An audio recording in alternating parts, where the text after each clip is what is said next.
Hey guys, welcome back to week 2. Was super interested in everything we learned. It was a lot thrown at us at once and it was a lot of information, but it's starting to click in my brain a little bit and I'm excited to kind of put it into my own words in this video to see if I can put everything together. So that's super exciting. I am an English education major, so being able to learn about this and speak on it in my own words really gives me excitement for the future and what I'm going to be hopefully teaching in the future. I really liked the reading on new criticism, which I'm going to go into a little bit, but I really liked the reading on new criticism because it just explains so much about educators and how they're teaching English and how they're teaching literature nowadays. So I'm just going to dive right into what is new criticism and how did it differ from past methods for studying literature. So what I took from new criticism is that new criticism is the idea of looking at the text, reading it, taking those words on the page and interpreting them.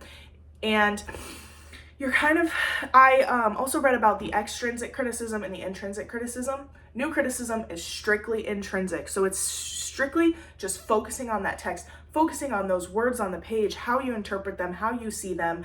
I was thinking about this and I was like, how can I put this together? How can I put this to what I've learned before? And I really thought about the idea of poetry. I took a poetry class last semester and it was all about interpreting poems, seeing what was different about poems. And I really thought like new criticism is super big on this because you are looking at the different metaphors in the poem and all of the words on the page and kind of being able to interpret them and see how it changes the meaning, things like that. Obviously in poetry, we kind of look at the author, we look at the background of the author, things like that. We look at the audience, who the audience is, but that's not new criticism. The author and the audience, that would kind of be how past methods of studying literature would be. The author, seeing biographies, things like that, focusing on their past, their history, how that's going to affect the words that are on the page. And the audience, who are they trying to talk to when they write this? That's also extrinsic because it's outside, and that's also kind of a past method of studying literature because you're kind of focusing on all these outside factors. But honestly, when we're looking at new criticism, we're looking at the words on the page. I've heard the term so many times, pull evidence from the text. What are the words trying to say? Things like that. And that is new criticism. You're really just looking at what's on the page and being able to put that into your own words, criticize it, interpret it, things like that. And I really liked the 4 key concepts that they talked about of new criticism. I think that really helped explain things a little better. So paradox, like the expression that combines opposite ideas. There's the ambiguity, multiple or unsettled meanings in a text. There's tension, the connected ideas that pull each other without resolution. And then the irony, so the expression or event that means something different. And I think all of those kind of brought something in because it gives you different lenses to look at the text on, but you're still just focusing strictly on that text. And so with that being said, with the whole new criticism aspect of things, I'm gonna move into structuralism. And structuralism was a little bit more, I don't want to say interesting, but it was a little more thorough for me to learn and I understand a little bit better than new criticism. But structuralism itself is understanding concepts through their relationship to other concepts rather than understanding them as intrinsic. So that's why I was kind of mentioning the intrinsic and extrinsic things, that the new criticism, intrinsic, focusing on the text. Structuralism is extrinsic. You're looking at the bigger picture. You're looking at how this text compares to other things. That could be the author's background and things like that. That could be what audience is trying to listen to this form of text. And so I liked the idea or the explanation that it's always comparative. I think this really clicked in my brain a little bit. So hot or cold. If you're hot, you're always comparing that to being cold. So I'm really warm right now compared to then being hot.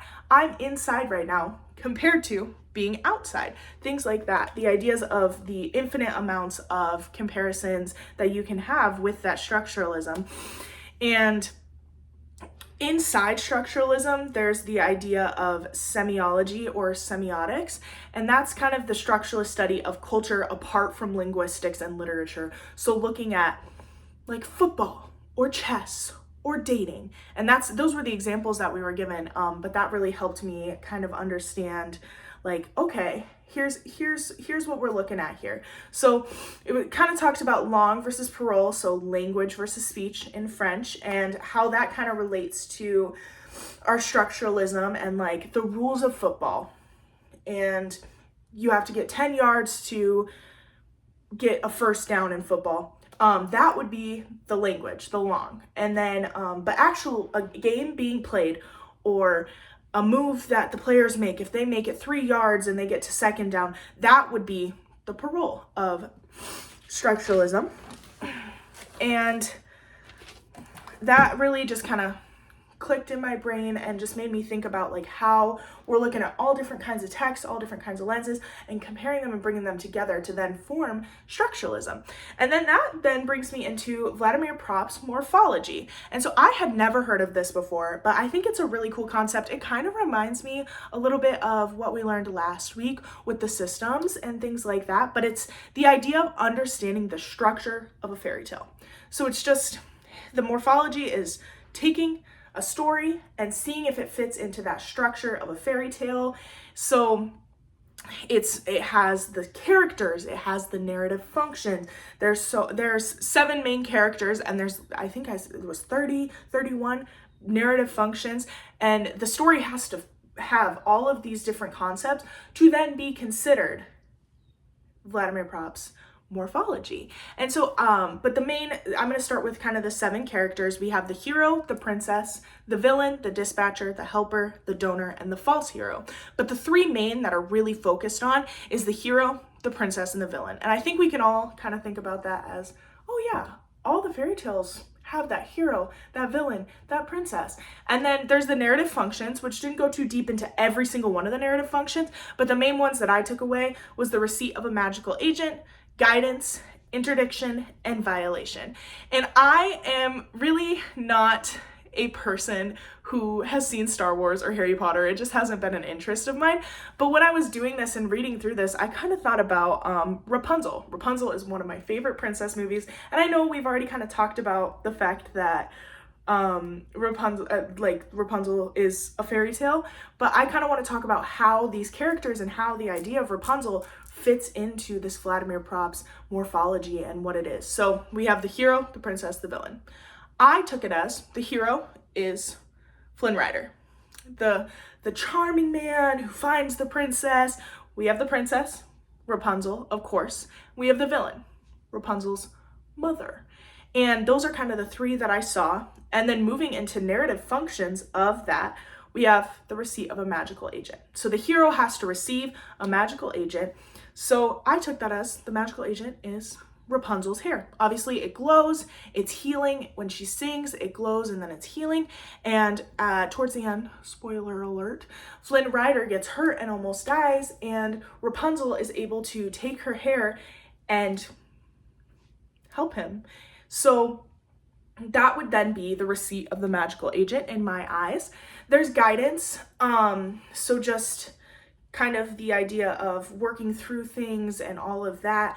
There's the interdiction, which is don't do this. Here's what to do, but don't do this. So it kind of goes hand in hand with guidance. So like my idea with Rapunzel was she cannot cut her hair. Don't cut her hair. It won't work anymore. It won't have its magic powers. And you know what Flynn Rider did in the movie? He chopped her hair off. So then that would then be the violation of the interdiction. So Flynn Rider then violated what he was guided to do and his warning, which would be the interdiction. And so that's kind of how I fit Vladimir Prop's morphology into a fairy tale, just because I'm not a Harry Potter or Star Wars person. I wish I could fit it into it, and I can kind of see a little bit from like based off what I know. But that is what I took from the information we learned this week. Sorry, this is a little bit longer of a video. I just kind of went rambling, but I appreciate you guys listening, and I hope you all have a great week.